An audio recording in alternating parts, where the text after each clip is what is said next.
Picture a chilly evening, nestled in a soft, warm blanket, as the enticing scent of freshly brewed coffee wraps around you like a hug. Let's craft the ultimate cozy drink, Irish coffee. Gather your steaming cup of dark, aromatic coffee, smooth Irish whiskey, sparkling sugar crystals, and luscious, silky cream. Begin by brewing a robust cup of coffee. This is essential. In a warmed glass, combine 2 teaspoons of sparkling sugar with a generous pour of golden Irish whiskey. Can you feel that comforting warmth? Slowly pour in the steaming coffee, leaving a little room at the top for something special. Now, here comes the enchanting part.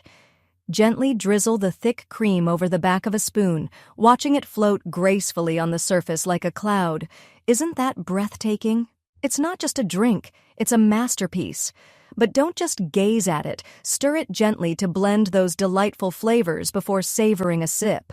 This Irish coffee is perfect for dazzling your guests or treating yourself after a long day.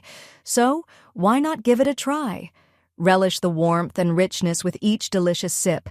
Here's to those cozy moments. Free ebook, Starbucks Liquors, Coffee the Adult Alcohol, worth $5.99. The description, https://tinyurl.com, 3 Coffee Lover.